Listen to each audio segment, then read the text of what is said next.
Northrup with the Money Love Story series. I'm the author of Money, a Love Story, and I'm here with my friend James Wedmore, who's a video marketing expert. You may have seen him on Creative Live and just also all over the internet. And he's everywhere. And James, I want to talk to you about your relationship with money, which is probably not something you usually talk about in your videos, right? Yeah, which we can. How much time you got? We'll see. Yeah. So first of all, I'd love to know, what did you either learn about money growing up or witness about money growing up? Okay, so, oh my gosh, so much to talk about, so little time. So I grew up with a very conflicting, probably limiting beliefs about my relationship with money. A very, and I love my parents. They've been so supportive of me on this entrepreneurial path. I always thought differently. I always wanted, when everyone was going left, I always wanted to go right. Always had these crazy schemes and ideas. I was starting businesses from like the time I could walk, and that's not a joke. Like anything. I mean, I remember as a little kid, this is weird. It's going to sound like I'm a greedy bastard. I remember being bored. Remember when you were a little kid and you were like actually bored? Like, Mom, I'm bored. I would sit on the front steps in the summer and imagine stacks of money next to me. And Really? I don't know why I was so excited by that. Interesting. What it was for me was that growing up, my parents were not like financially burdened or anything like that, but we live in a community where affluence is all around us. So we were like, relative to like the super wealthy, we were like the super poor. But like relative to anyone else in the country, they'd be like, wow, we're so jealous of you. So I was able to experience having money, but a fraction of like the boats and the yachts and the planes and all the stuff that people around me had. So having friends that always got whatever they wanted, my parents were like, come on, get real. No. And I never liked being told no. So I always, as a kid, was like, oh, well, if I just had my own money, I won't have to experience that no anymore. And so then that grew into this. Okay, looking at my dad, who is this person who I wish he could get rid of this because I had to get rid of it the hard way. That in order to then make that money, you have to work your ass off. Yes. And the harder you work, the more money you make. And I'm still dealing with that. There's remnants of that in my subconscious brain. I mean, that's kind of how it all started for me, and I went down this entrepreneurial path and literally almost worked myself to death. Really? Tell me more about that. Did you get really sick, or? I'd gotten really sick. I'd get injured, like the 1 hour of the day that I would take a break. Like literally, when I got my first idea for an online business, I mean, all my friends, I was in a relationship, they all just left at one point, like. Because I ignored them. I would roll out of bed. I'd be in front of the computer. I'd take 1 hour break to go work out. Yeah. I ended up hurting myself pretty bad. Work out like a major neck injury where I couldn't get out of bed. And I'd literally be working like 14, 15 hours a day and get up and just do it again. And then I was like, okay, now this is like not sustainable. So I need like caffeine. I borrowed some Adderall from a friend. Yeah. And it was just like, I gotta work harder. And that eventually dries up. You get to a point where you're like, it's just not working. And you kind of like surrender and give up. Right. And my turning point for me, when like everything opened up and like changed and I figured it out, was when I wanted to go. Actually, it was my girlfriend at the time wanted to go to a Tony Robbins event, and I wanted to go too. So it was her birthday. And I called them up and they said a pair of 2 tickets was $1,000. And I'm like, will you let us pay in payments? Yeah. And they literally laughed at me on the phone, which is not cool. So I hung up the phone, said, let me see what I can do, move some money around. And I just had a big chunk, like $500-600 taken out of my bank account. I had like nothing left. Yeah. I literally had less than $5 in my bank account. And I just remember, like being so upset and just distraught and like, what a failure. Like, what the hell? I don't have any money. But then from that, I just made this conscious decision, and there's a very key part in why I'm telling this story. I said, I'm going to be at this event. I'm going to give these tickets to my girlfriend for her birthday, and we're going to be there.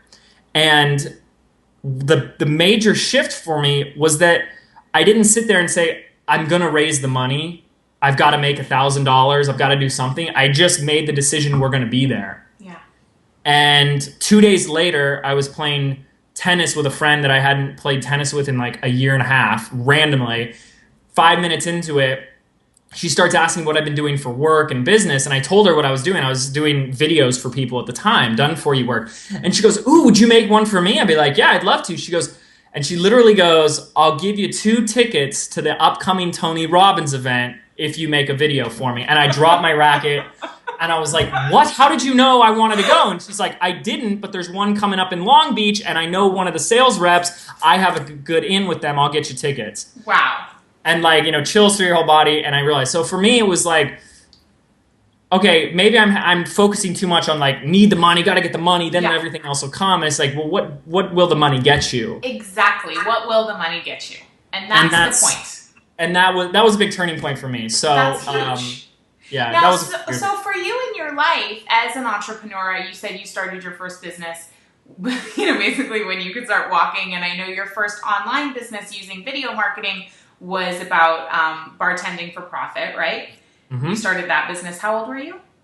That was 2007. So I was like 25, 26. Okay, 25, 26. 25, I think, yeah. Okay, great. And then you've gone on to found Video Traffic? Video Traffic Academy. Video Traffic Academy. I kept wanting to say marketing. And so as you've been doing that, like where have been the sticking points for you financially? Like, have you had some challenges or hiccups? Absolutely. I feel like they're like, steps where you hit your own little ceilings. There are a lot of these little things, and each one's different. I don't know what order they came in for me. A first one was this issue of frustration, and which kind of turns into this principle I talk about called persistence versus patience. Mm-hmm. And every successful entrepreneur out there has written a blog post about the importance or the necessity of persistence. Yeah. And I'm probably going to be the first one to ever say that that's not that it's total BS or that it's wrong, but that it's not essential. It's not a requirement to success. Because to me, the word persistence is a very hard work, masculine, stress-induced, gray hair creating type of energy. And that if you're not fighting and forcing it and jamming the square peg into the round hole, you're not going to be successful. Right. Why the term patience, which is something that I finally discovered myself, is much more of this place of confidence, of expectation, of knowing that what you're creating and what your goals are going to happen. They might not happen by the time you want them to. They might not happen immediately, but they're going to happen. And if you're patient, now patient doesn't mean that you just sit there. I don't want people to think that. Just sit there and like don't work. But if while you're working and while you're doing what you're doing, you're frustrated that it's not working, well, that's not going to help either. Because, and this is one of my favorite quotes, there's no such thing as a happy ending to an unhappy journey. I love that quote. So if you're persistent, and there's probably a good persistence and a bad persistence, but if you're frustrated and angry the entire process, the entire journey, that's gonna slow you down. So totally. I'm much bigger fan of the patience. So I had to overcome that frustration and that stress of it's not working, and have a little bit more trust that it just takes time. And now where I see how that's flourished and developed today is a lot of the stuff I do, there's really no attachment to like a dollar amount. It's just, I love what I do, and some things don't make money, but it becomes a catalyst or a lesson or a launching point to something that does. Yeah. And I just keep putting out stuff and have fun doing it. And I've even like kind of lost track of like the meticulous measurement of like how much did this one little inertia of energy and that qubit of work get me, and like just say like I'm just gonna do what I'm gonna do, and I don't really give an F. Yeah. So you're like putting a lot of value out into the world, and that's gonna be coming back to you. And that's another thing. Oh my gosh, I'm so glad you brought that up. Boy, I'm just going to steal your show. Putting the value out into the world. Yeah. How many people I see who say like, I did what you told me to do, or I'm doing these things and it's not working, it's not working, it's not working. And I can see from what they're doing that they're coming from a place of desperation. Yes. And therefore they're not putting any value out into the world. And I'm a big fan of saying like it's value in, value out. But you have to put the value out first. And so few people are willing to do that. People are saying, well, how do I get mine? Where's my money? Where's this? Blah, blah, blah, blah, blah, blah. And then they say things like, I did the work. I've worked so hard and blah, blah, blah. How many hours and time and effort? That stuff is so irrelevant. Exactly. It's what value you can put out there to the world. And even that word is a little esoteric because value is all relative. So relative. I've had two people watch the same webinar. One person said, this has changed my life. I'm going to do so many things that open my mind. And I've had another person say, this is crap. I've heard this all before. Okay, that's fine. You can't help everybody. No. But there was a value out. And the message here is you have to do that first. If you're sitting there going, where's mine? Give me mine, give me mine. Yet you haven't given anything out there first. You haven't put anything out there. How can you really expect something exactly in return? So for you running a business, and I know, you get to travel and surf every day and doing these things that some people would dream about. And so people might be watching saying, okay, well, I want to put value out into the world. How do you decide what value to put out? I mean, you and I have had a lot of conversations that have nothing to do with video marketing, for example, right. And like your interests are vast and wide. And, James taught me to surf, and like we've talked about all kinds of crazy stuff, which I won't get into. I'll let you if you want to. But like, how do you decide what's going to be valuable for people? Where does that come from for you? That's a great question. Boy, that's a great question. I feel like I could go in a lot of different places. I feel that like I'm a teacher by heart. Yeah. So it's easier for me. And I feel like because I had this journey where I struggled, I bought all the courses. I did what everyone said. Nothing worked. I had to move back home, live with my parents. I couldn't even afford to give them money for rent. They had to buy my groceries. Like, it was bad at one point. I feel like today that has allowed me to even teach and communicate better because I know where people get stuck. And so I'm able to, like, when I teach, I put myself in that place again. And I say, this is what I would have needed. In fact, recently, someone asked me this question that changed my whole perspective. And I hope me doing this for you guys will do the same. I've been doing this online business for about 5 years now. And this person posed this question to me where she said, basically, to ask yourself, how much would you, knowing what you know now, how much would that 5 year ago version of you, that person that was frustrated, living at their parents' basement, making no money, how much would that person pay to get the knowledge that you have today, right now in this moment? Wow. And skip all the BS. Exactly. And just be there. And I'm like, the immediate number was like $10,000, which then I started thinking, I'm like, that's not even enough, because it's like all that time and the stress and the money spent and all that type of stuff. And so that's the answer in a big picture format, is the value you can provide is the value and wisdom you've already received in your life, which doesn't necessarily need to be knowledge or teaching or a book or a video or anything like that. But for example, when I first got started, I didn't know that much about the internet, but who I knew more about then were older people, like people that were of an older generation that didn't grow up with the internet. Yeah. So I started teaching locally to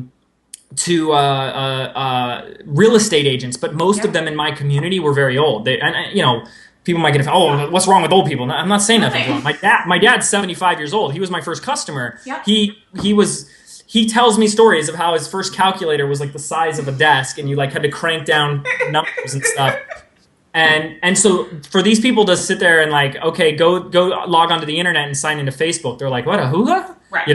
And I would literally show up at their office and like put my hand on top of their hand Yeah. as it went through the mouse and click. Yeah. That was the value that I could provide to them at that time. Exactly. So there's always going to be someone who has not gone to where you are in your journey, in your path, that you can get them up to speed with you. Mm-hmm. So that's a really good place to start.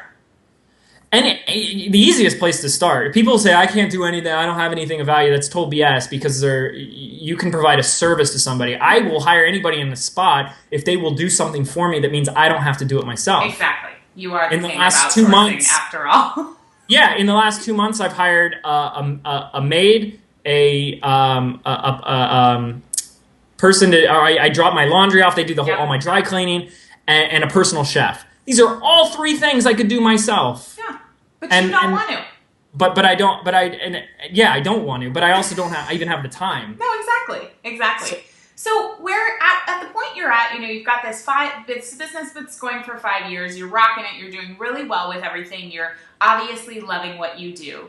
Mm-hmm. What does money mean to you? Why is it important to you? Well, from a business standpoint, money is first and foremost. It's the scorecard, mm-hmm. right? So it's what you're doing is working or not, the money's going to tell you. Yep. Okay, because it's a game. Yeah. If you look at your business like a game, the money is just like the chips on the table. Nice. And so that's the number one way I look at it. But here's the important thing with this. Now, in the industry I'm in, where it's teaching and sharing knowledge, this was a very important thing that I realized recently. Was here I have a YouTube channel with free videos that have close to 1 million views. So 1 million people have seen my videos in the last 3 years, and they can get those videos for free. Yet 99% of the testimonials or case studies or success stories that have come back to me are from people that actually purchased from me, spent money. So on a whole nother level, I know that when people take that next step to invest with me and give me money, that there is a transformation taking place for them, that they're going to take this more serious, that they've made a conscious decision. I'm going to listen to what this guy has to say and I'm going to implement it because I just gave him my money. So for me, when I actually have something I want to share, like that's a big deal for me. Other than that, the only other thing that money means to me is I don't ever want to be, this is like Freudian sitting on the couch here. I don't ever want to get back to that place when I was a little kid and someone told me no. Yeah. And I don't think anybody ever wants to be told no. I always want to have enough money so that if I want to go on a vacation tomorrow, or if I want to, go surfing today, or I want to go do whatever, no one's going to tell me no. And that comes down to that magical word that we always hear, freedom. Freedom. And we all want freedom. So, is it like, oh, is enough ever going to be enough? I always hear questions like that. And so I don't even ever really go there. It's just like a constant inflow and outflow. And as long as you never have to sit there and go, I can't, or someone's going to say no. Yeah. I'm good.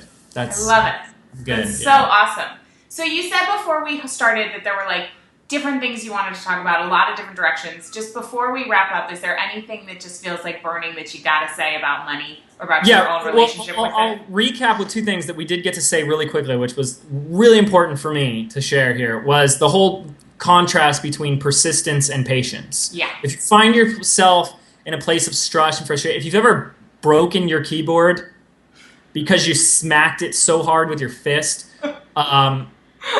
you're in a place of persistence and a lot of that masculine energy, which is fine. But patience is probably going to add some years to your life. You're not going to die at 40. So that's the first one. The second thing is the input output. And making sure that you're outputting real value first. But for me, it was also identifying that truly is value. Yeah. So when I went, it was hard for me. And that was one thing that I struggled with as well, was valuing my value. Where I would spend an hour with somebody And in 1 hour, all we would do is like sign them in to create a Twitter account and like upload their photo. Because that was the speed we were going at. Yeah. And I felt so insecure about that. I was like, you got to be kidding me. They're going to pay me. And it was only $50 an hour at the time, but still, I was like, $50 for creating a Twitter account? Yeah. I can't take this person's money. And they would look at me and they would say, thank you so much, James. I would have never done this if you weren't here to help me. I was so scared to even open up my computer. When can we do the next one? So they had perceived way more value than I did. So I think an important thing is like, you know, sack it up and like value what you're putting out there. Because if you don't, it's going to be a lot harder for other people to. And if you don't value it, they don't value it. You're not going to get paid for it. Money ain't going to come in. Exactly. So those are like the big things. I love it. Thank you so much. Sorry, I have now a jackhammer. I have sirens. I don't know what's going on out here, but like suddenly Portland, Maine is blowing up. Thank you so much. That's the persistence versus patience thing, and that masculine, feminine energy thing, and knowing your own value and giving value from that place is just, those are huge, huge lessons that everybody needs to learn, whether you're running your own business or not. So I'm really grateful for you coming on. Everybody find James at jameswedmore.com. Check out his YouTube videos. They're amazing. And if you want to hear more money love stories, visit moneyalovestory.com.